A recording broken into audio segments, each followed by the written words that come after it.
여러분, 퀴즈 하나 드리겠습니다. 북한 주민들은 왜 탈북을 할까요? 목숨을 걸고 두만강을 건너고 영하 30도의 설원을 맨발로 걷고 중국 공안에게 잡혀 강제 북송될 위험을 감수하면서까지 왜 그 지옥에서 탈출하려 할까요? 자유가 그리워서요? 물론입니다.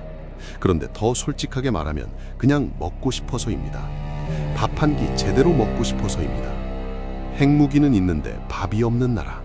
이것이 공산주의의 완성형입니다. 그런데 지금 대한민국 정부가 조금씩, 아주 조금씩 그 방향으로 걸어가고 있습니다. 뛰어가는 게 아닙니다. 그래서 더 무섭습니다. 뛰어가면 국민들이 알아채고 멈추라고 소리를 지릅니다. 그런데 아주 천천히, 우아하게 균형 외교라는 그럴싸한 포장지를 두르고 걸어가면 아무도 눈치채지 못합니다. 개구리를 펄펄 끓는 물에 던지면 튀어나오지만 찬물에 넣고 서서히 끓이면 그대로 죽는다는 그 이야기. 지금 우리가 그 냄비 안에 들어 있습니다. 오늘 여러분께 보여드리겠습니다. 전 세계가 왜 지금 이 순간 역사상 가장 위험한 갈림길에 서 있는지, 우리 정부가 최근 몇 달간 동맹에게 무슨 짓을 해왔는지, 그리고 이 길의 끝에 무엇이 기다리고 있는지 끝까지 보십시오. 불편하실 겁니다. 그런데 그 불편함이 바로 여러분이 아직 살아있다는 증거입니다. 지금 전 세계는 거대한 압력 솥입니다. 단순한 비유가 아닙니다.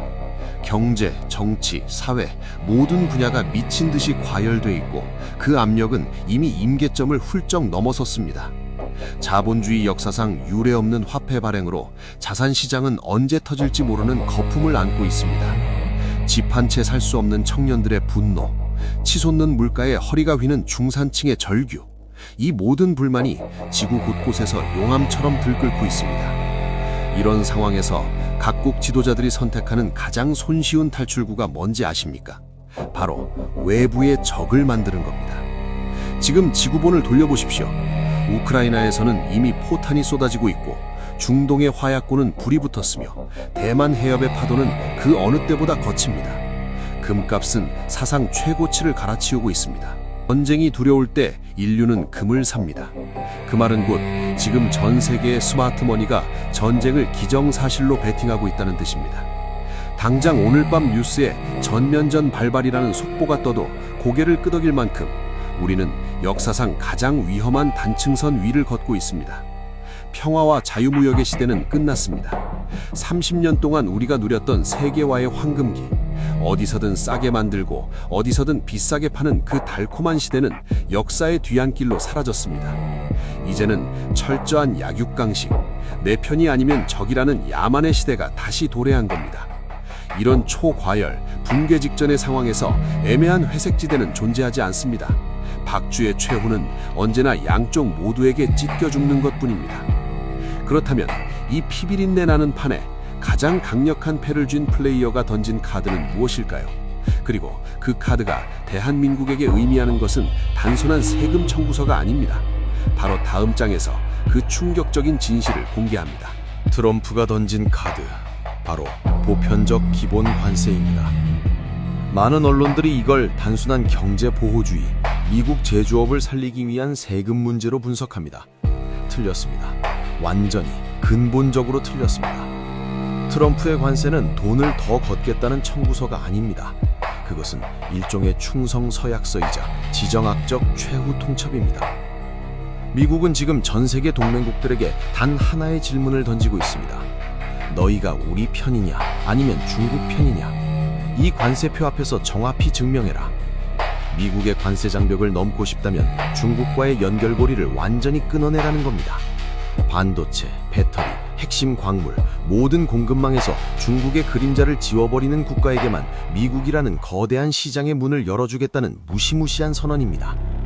실제 숫자를 보십시오. 미국의 GDP는 전 세계의 25%입니다. 중국은 17%입니다. 군사력 격차는 말할 필요도 없습니다. 달러는 여전히 전 세계 기축통화입니다. 미국이 문을 닫으면 그 어떤 나라도 온전히 살아남지 못합니다. 관세는 핑계일 뿐입니다.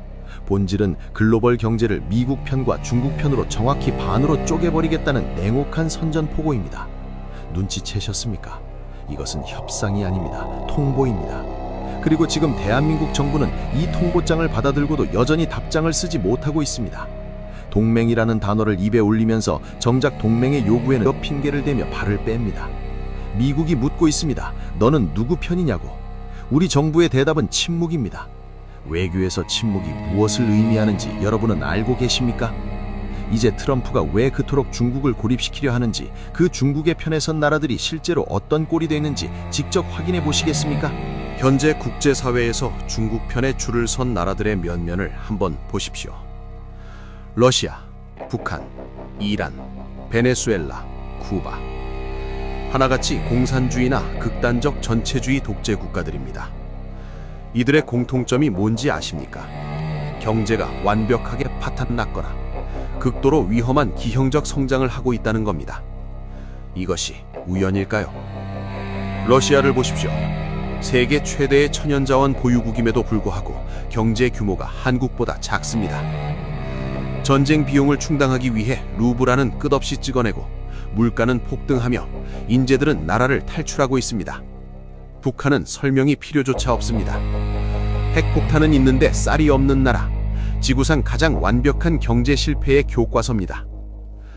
베네수엘라는 세계 최대 석유 매장량을 가진 나라가 어떻게 슈퍼마켓에서 화장지가 사라지는 지경까지 몰릴 수 있는지를 생생히 보여줍니다. 그리고 중국 본토 역시 그 길을 걷고 있습니다.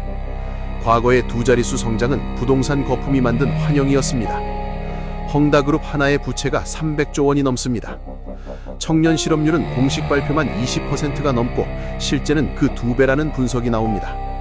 젊은이들은 일자리가 없어 탕핑, 즉 그냥 드러눕기를 선택하고 지방정부는 줄줄이 파산 위기에 처해 있습니다. 자본주의 시스템을 흉내내며 성장했던 중국은 결국 공산당의 통제라는 태생적 한계에 부딪혀 스스로 무너져 내리고 있습니다. 이것이 바로 우리 정부가 눈치를 보며 미련을 버리지 못하는 상대의 끔찍한 현실입니다. 파산해가는 제국의 동아줄을 붙잡고 살아남은 나라는 역사상 단 한 번도 없었습니다. 그런데 경제 몰락보다 더 섬뜩한 것이 있습니다. 돈이 없으면 조용히 있어야 할 텐데 중국의 군사적 야망은 왜 거꾸로 더 폭주하고 있는 걸까요? 그리고 그 야망의 정중앙에 대한민국이 있다는 사실 알고 계셨습니까? 도련선, 영어로 아일랜드 체인 스트래터지. 중국이 태평양으로 진출하기 위해 설정한 군사적 절대 방어선입니다. 지도를 펼쳐보십시오.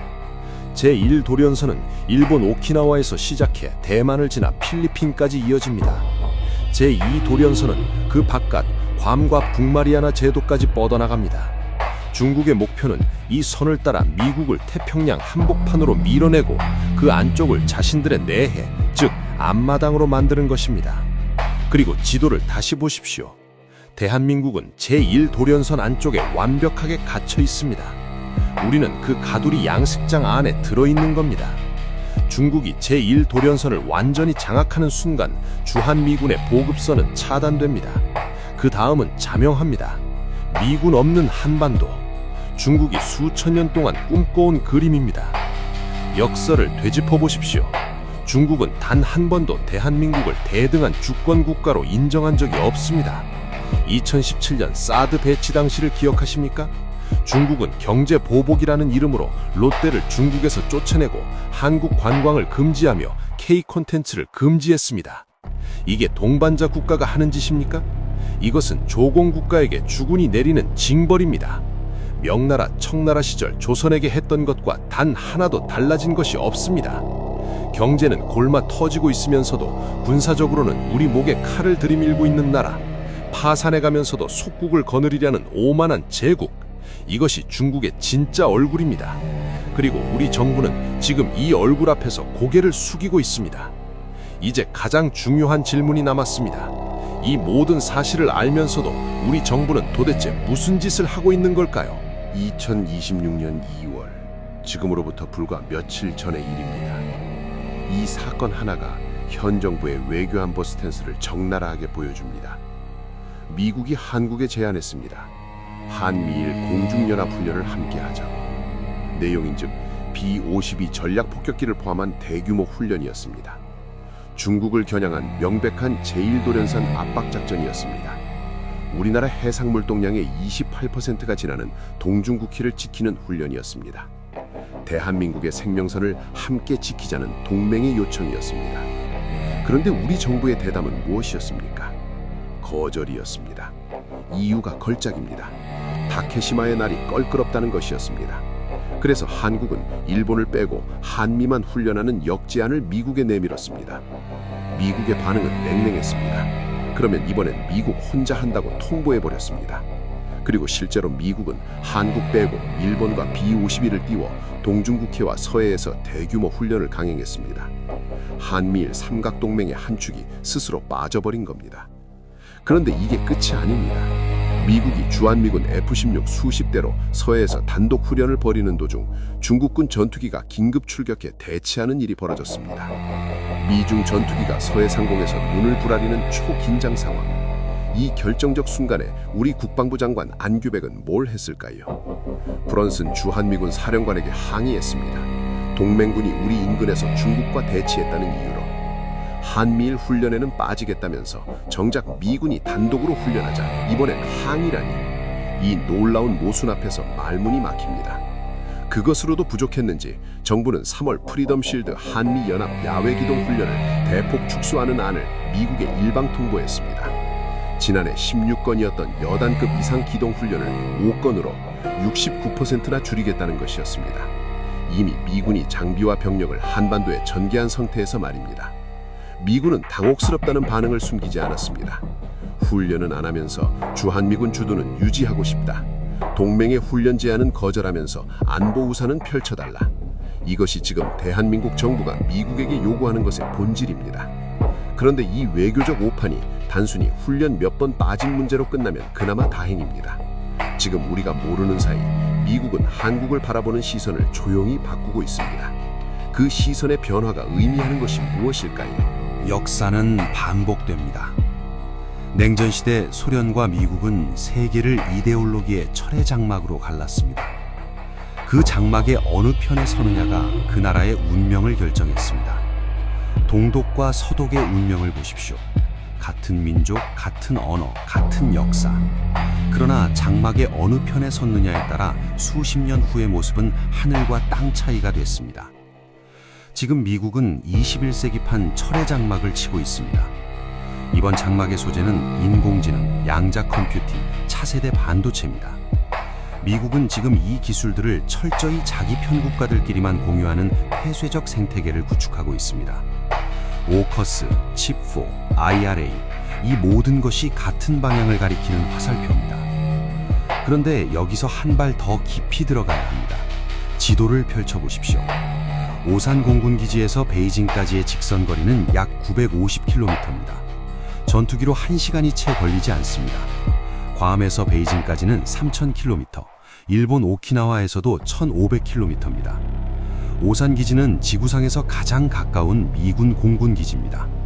이 숫자가 의미하는 것은 하나입니다.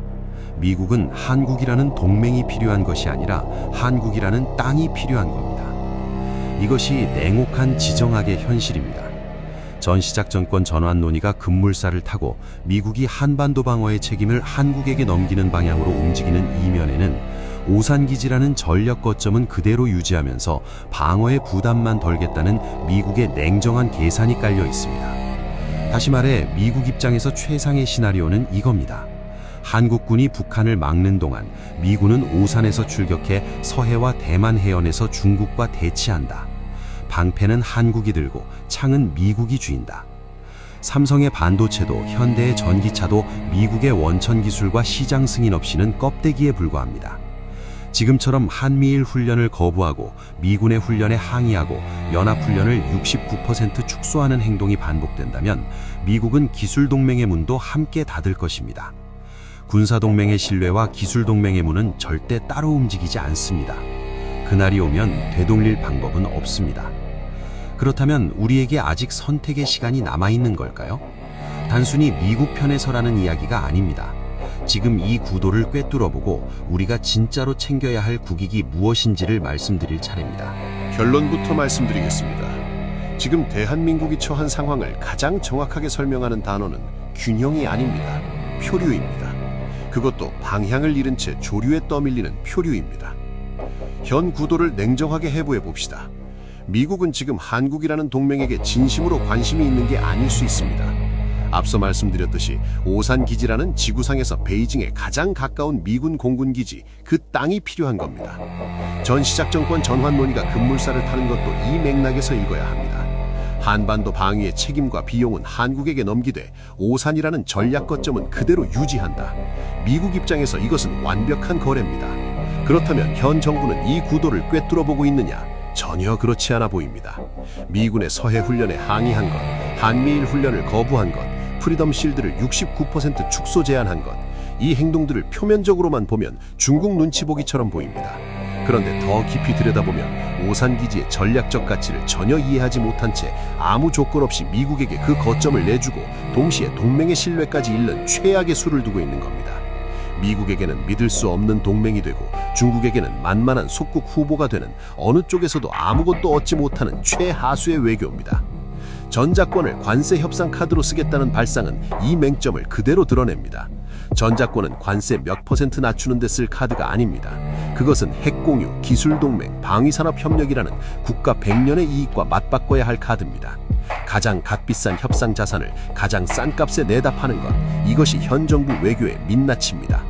미국이라는 체스칸에서 우리가 말이 될 것이냐, 플레이어가 될 것이냐, 그 질문에 대한 현 정부의 답은 불행히도 너무나 명확하게 보입니다. 미국 기술 생태계에서의 퇴출, 중국의 경제 압박 앞에 무릎 꿇는 대한민국, 그리고 어느 순간 우리 아이들이 살아가는 이 나라가 중국의 위성국가로 전락하는 미래입니다.